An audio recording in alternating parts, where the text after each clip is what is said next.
bookkeeping.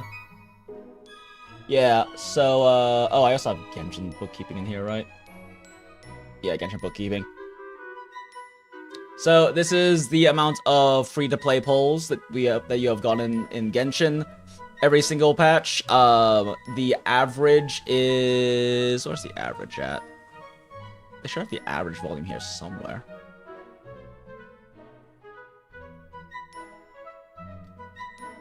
Wait, where is the average? I swore there was an average. Either way, the average lands around like 70-ish. Yeah, the average lands around like 70-ish to 60-ish per patch. I was sure they had a summary number here, but I guess maybe they changed it? Is it? Huh, weird. Weird.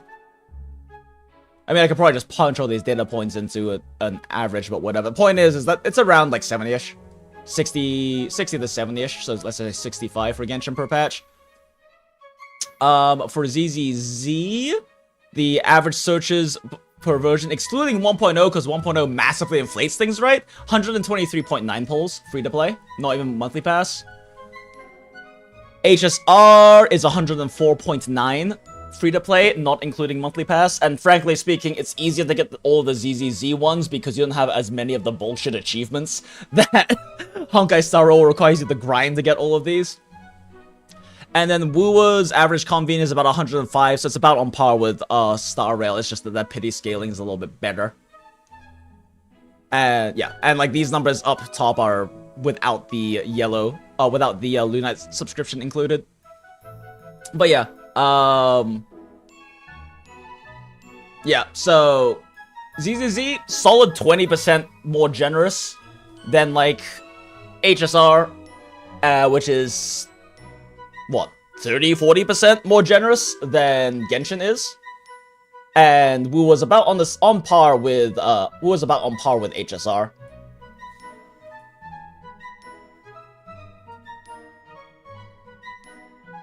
So noticeably more generous, and on top of that, ZZZ has a really nice thing that it's a very skill-expressive game. So unlike Star Rail, where, you know, without like strong units, it's hard to push that far because it's a turn-based game. There's a limit to how much you can do.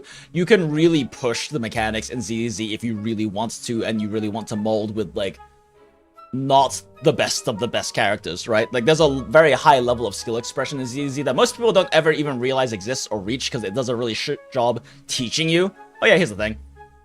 It does a really shit job teaching you how like the advanced mechanics and even how basic rotations and shit work in ZZ. But if you get into it and you like practice it, you look up like really high skill runs and things like that, you look up like guides about proper rotations and shit, there's a very high skill ceiling with ZZZ where you can really push things. I actually constantly argue that ZZZ has a higher skill ceiling than WUUUU does. WUUUU just has a much higher skill floor, but there is more you can basically do all the tech you can do in WUA in ZZZ, and then it has additional tech past that. Like, there's some really crazy tech you can do with ZZZ you can't do in WUA, but most of the useful tech, at least. Like, there's stuff like Kara cancels and shit that you can do in WUA, and you can do them in ZZZ too, but they don't really help. They're just, like, there for fighting game nerds to call everyone else shit, apparently, because that's been the discourse in ZZ. Like, they aren't actually relevant mechanics. The relevant mechanics are things like doing, like 5-frame double swap inputs, doing things like dodge counter parry in the same action, things in like squeezing in little animation buffers and stuff like that, doing really specific tight rotations and then adapting them on the fly. It's like there's a lot of really high advanced tech in ZZZ that actually pushes your times faster. Learning how Kara cancels work doesn't really fucking help you. Like, there are even when they do, it's incredibly minor gains. It's just shit that fighting game players like to nerd out about, and apparently that's actually been a problem in ZZZ lately. Is that there's been like content creators like that who are attacking people who are otherwise concerned about things like HP bloats because they don't know how to play the game in the really advanced way, or don't want to, either, you know? A lot of people play the game casually. But it is definitely the most skill-expressive out of MiHoYo's games, including Honkai Impact 3rd. Honkai Impact 3rd is a little... It is definitely skill-expressive, but it's kind of just learn your rotations and just spam them. There's not too much in terms of, like... There's a little bit, but not too much in terms of, like, actually engaging with bosses. ZZ forces you to engage with bosses. It's like how WUA forces you to engage with bosses, because you'll fucking die if you don't. And ZZ has some of that, as well as, like, the bosses having very specific mechanics, and that how your perfect assist, your parry assist, and things like that are based off of enemy attack patterns that are very important. So it's a much more dynamic game, and you can definitely push a lot further with weaker characters, as long as they're well built and everything, right? And with weird-ass comps. And at least if you were playing earlier, Haramasa was free, which was really nice. But also, 2.0 is about to come out in ZZZ, so if you did want to start playing, now's a great time, because 2.0 is gonna just shit out pulls. And in WUA, you need less characters for a team. I mean, you only need 3 characters in ZZZ as well. Gaggle. It's also 3 character teams, similar to WUA, which is also, yeah, definitely nice. You need less characters. On top of that, some of the free-to-play characters are incredibly strong. They're just much harder to use. Nicole is the free-to-play support you get in the game. And if you play her really, really well, because she is very difficult to master technically and in terms of rotations, but because she has such a strong debuff that only lasts for 6 seconds at a time, if you can play her really well, she buffs up damage about as, and sometimes better than, like, the overpowered meta limited supports in the game. Like, she actually can push damage further than them in certain team comps. But it's very hard to maximize her because her debuff lasts 6 fucking seconds. And then she also has a few ways to access her debuff, but they're generally pretty energy intensive. So if, for a lot of teams, if you want it to apply to a majority of your damage, you also have to be doing things like quick swap and double swap tech, so she can get some basic attacks and dash attacks in certain swap cancel animations, so that she can build up extra energy. That's a big difference between like a normal, like a good Nicole player who at least, you know, makes sure burst damage fits into her debuff window, versus like the Nicole pros who are able to have a debuff applied like 50% more off, or 50% more times, because they are sneaking in energy gen tech like that. Which is something that I really enjoy doing with Nicole. She's a really fun character to play for that reason. Oh, sorry. Alright. An employee catches you decompressing by running up and down the back stairs, mimicking a gorilla. Embarrassed, you explain that bosses also need to relieve their stress too. The employee nods but can't hold back his laughter. You little shit. Desperate, you offer him 5 extra days off in exchange for him not spilling the beans. Oh, it's fucking Che. Che is another character I fucking hate in English. Like, Path of Nowhere is really nice. Because, oh, shit. Right. Oh, no. Oh, no, I did the thing. Hello? Didn't expect you here. New orders? Hey, what the fuck? Is my Or just keyboard looking to dead? hide as well?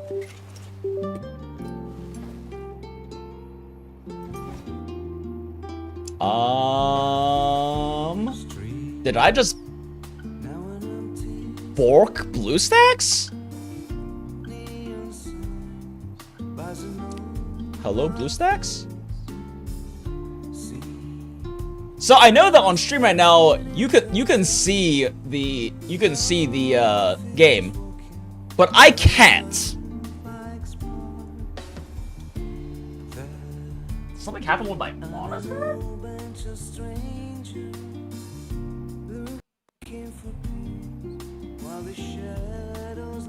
Scuff, let's go! Hey, like I said, I am a professional streamer person who never has Scuff in literally every stream. If you start ZZZ right now, it might be a bit unrepresentative of the gacha because it's a double sausage fest right now. Yes, but we love gay vampire furry brotherly relationships. It's nice that the gay furries and the gay vampire lovers get to have like their yaoi moment, you know? Because otherwise it's just like there's just so much fucking like YURI goonering happening. There's nothing wrong with that. I love that. But it's nice that they get to have some time with that too. Okay, yeah, what the fuck is going on with my I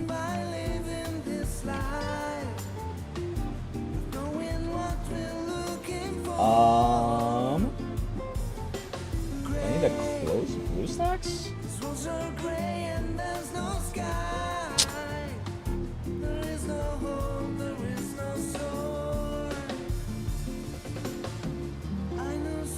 But like if I drag something else there, I also can't see it. So is it an issue with my monitor? Hold up, chat.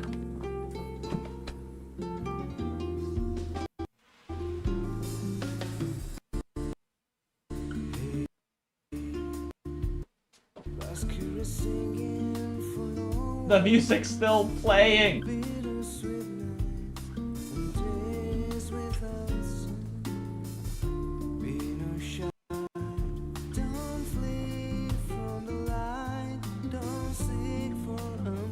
Ah!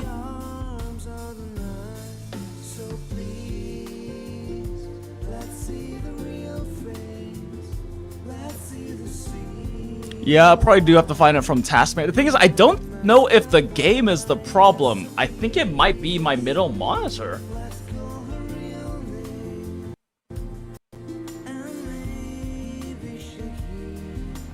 Oh, what the fuck just happened? Oh no. Ah!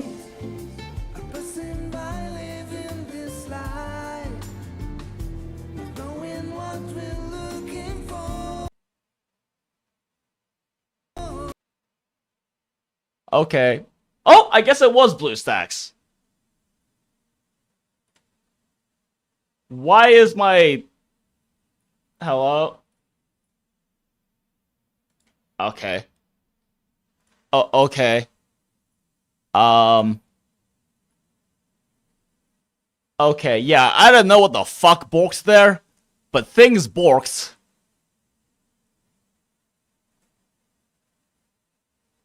Okay, are we back? I think we're back. We back, chat? It seems like for whatever reason the stream also cut for a second there. Chat, say something if we're not borked anymore. I'm getting mixed messages from YouTube Studio.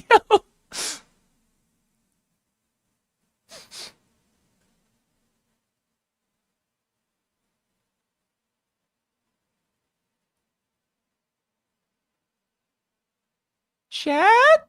Something. Okay, cool. Yeah, it's just... YouTube Studio is saying right now that it's not receiving enough video to maintain smooth streaming, but it seems like it's going through fine, and everything looks like it's fine on Streamlabs side.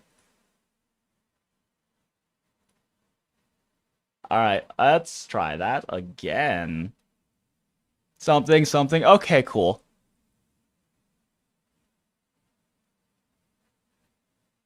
Is it like a particular quality drop or anything? Because it's... Studio is still giving me this error. that mentions that there might be like loss of quality or buffering.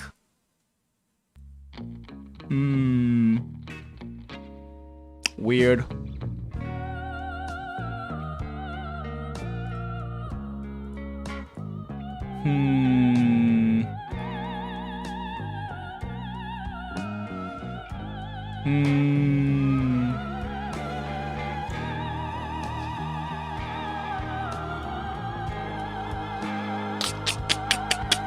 Just taking a look at my active apps right now.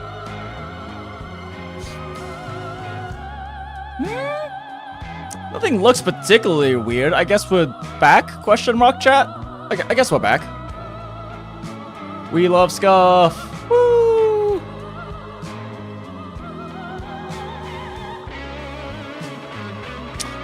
Yeah, it's still giving me that same error, but whatever, I guess? Sure. I guess we just continue going.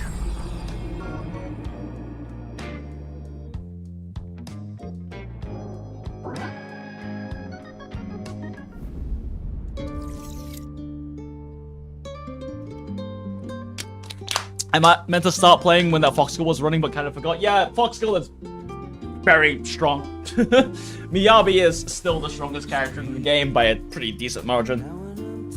And gets even stronger with good tech. They have yet to power creep her yet, which is good. But also, it's funny that the strongest character came out in 1.4, and we have not had anyone nearly that strong since. Evelyn Astra definitely can reach similar peaks as Miyabi. Look, can get closer to Miyabi, but like a really strong Miyabi Mono Ice with like really good play just shits on everything else in this game. Or in ZZZ rather.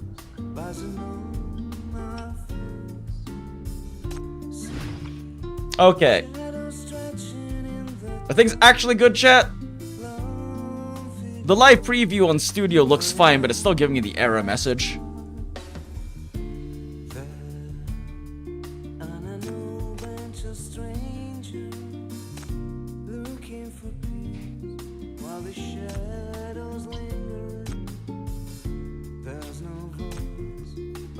Well, I'm just gonna assume things are fine and keep going.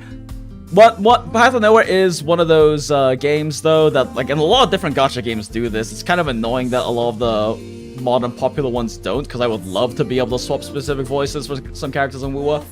But they let you pick specific languages for every single character if you want to.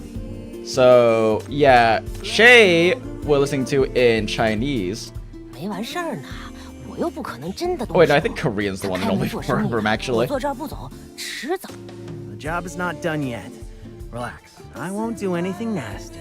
He's open for business. If I sit here and stare at everyone, they'll want me to leave and give me the money in no time. See, this voice line sounds fine because the voice line for his skin, right? But Che, by the way, Che is one of the two I was talking about when I said like the B ranks that are still top tier, if not meta supports. Che is one of them, the other one's Labyrinth. Labyrinth has unique utility that no one else can match, and it's very useful utility. Because there's a mechanic in the game called core breaking, where you have to blow up the little yellow cores on enemies, and they'll put them into like a taking more damage and stun state. And Labyrinth can only break one core at a time. But when she breaks the final core on an enemy, she regenerates more energy than a full ultimate costs her.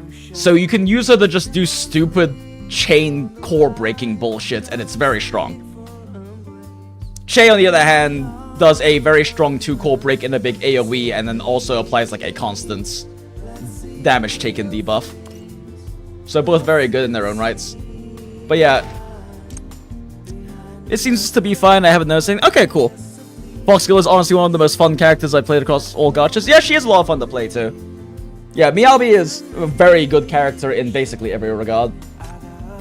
But the thing about English Che, one of the voice lines you will hear constantly when playing the character is their ultimate line, because it's kind of the main voice line that you actually hear when you're actively playing them.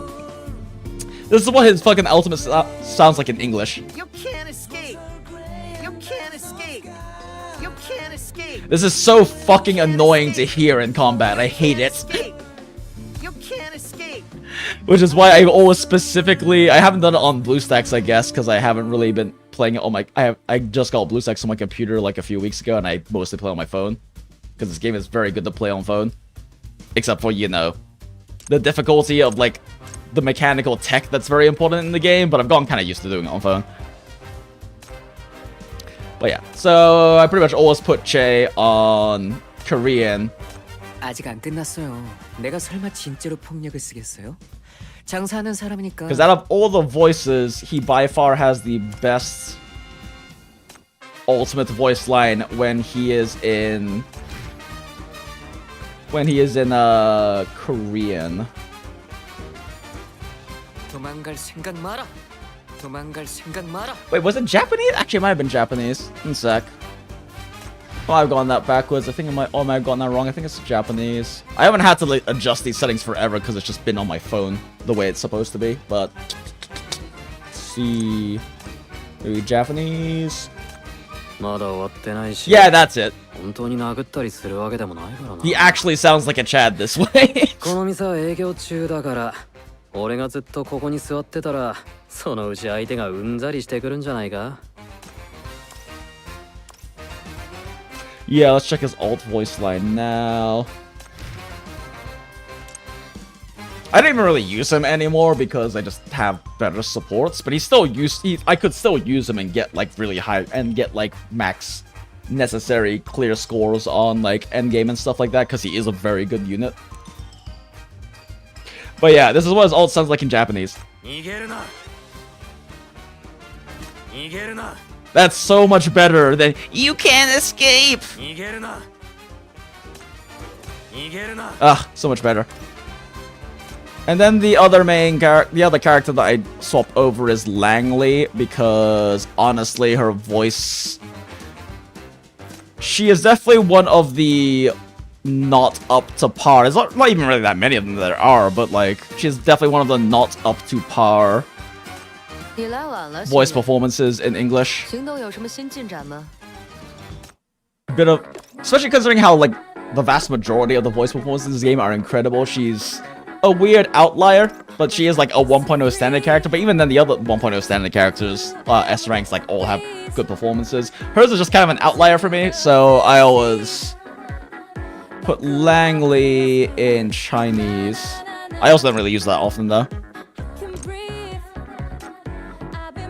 Time to die. It is kind of funny when she uses her ult though, because she says time to die in a very Chinese accent. It's also kind of funny.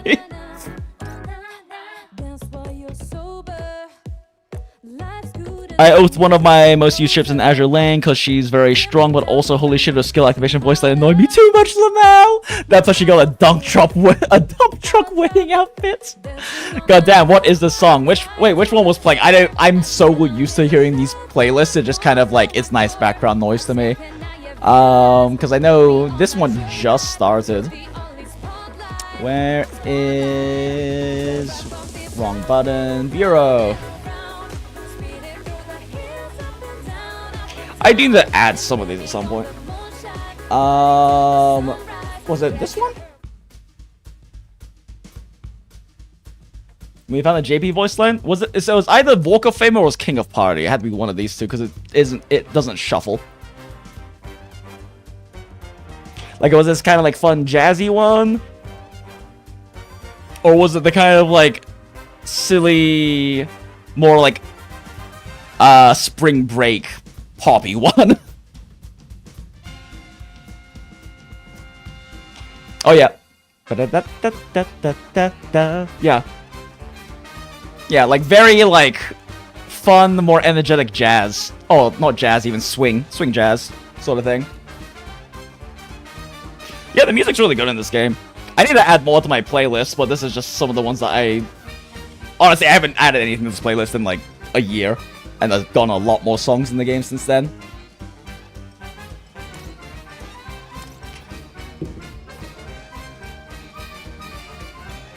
Let's see. Check some battle pass stuff while okay. Okay. Testing. It's just an article. Does it really Ugh, matter I love whether Raven. it's true or not? Anyway, another spill of ink won't make a difference to Syndicate. Need so much more jazz in my gachas. Yeah, Nikkei actually has some really good jazz tracks as well. Okay, back to managing the theater. Woo. Unimpressive actors, they just haven't found the right script and stage yet. Choose the suitable script based on the actor's image. Pick a resume from this, click the photos, a column playing a suitable role for this actor as a gangster in West Side Story, as a retired Navy captain, as a violinist. Let's go. Oh.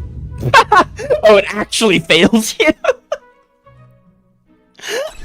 Okay, fine, he's a gangster. Oh, shit, we got Macchiato. Huh. Could use a little more inspiration, but the bounce out? Yeah, the bounce is all fine. Okay.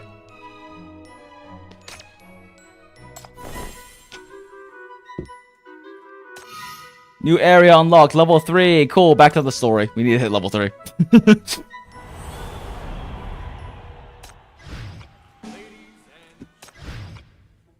May our cries no longer be in vain, and may our anger no longer be futile. Please save us from this.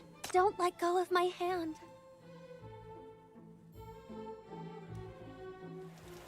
Fantastic, friends! This is get a suit on and grab a Tommy gun on the sword to the speakeasy kind of music. There's actually some pretty neat speakeasies near where I live. It's one of the things I like about Phoenix, is that there's like quite a few neat little speakeasies that have like really good cocktail programs and shit like that. And speakeasies are fun. They're like a fun concept, you know? It feels neat going down and being like, and like going up to like a little basement or like a completely unmarked building and being like, hey, can I get a drink? I went to this really beautiful one called the Violet Hour in Chicago. If you're ever in Chicago, go check out the Violet Hour. And they also have like a James Beard Award winning cocktail program, which is, you know, impressive. But yeah, they have incredible bartenders, incredible cocktails there, and it is like, it's like it looks like you're about to go to like a super underground rave or something going up. And I know what I'm talking about with that because I used to promote underground raves back in the day when I was a kid.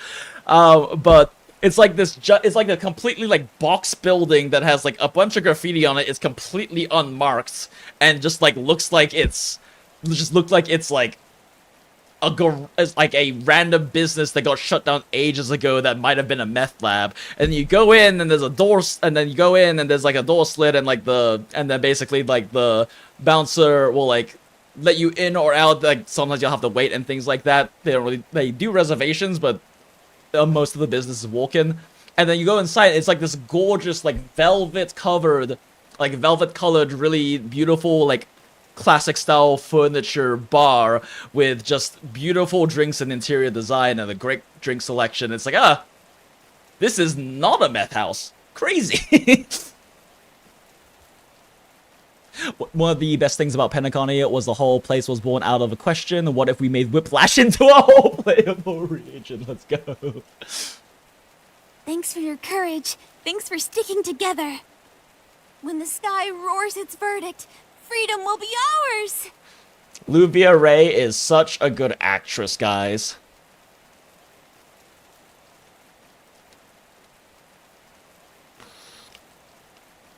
Oh, hey, it's female SAer prisoners, the game. Let's just look how the victims were willing victims. Okay, so that's the thing, as we were talking about that earlier, where, like, the core premise of the MC's power is, like, literally a hentai plot, right? But the writers in game have literally never handled it that way, or handled it in any way that is even, like, suggestive of that at all. And, like, the whole, like, her using her shackles as a power to, like, keep sinners under control, she only ever uses, like, the hard force them to not do what they want to do, like, twice in the entire main story. So yeah, it is interesting. It is interesting to me, at least, that the core concept of her power definitely sounds like a Dojin plot or something like that, but they handle it in a really good way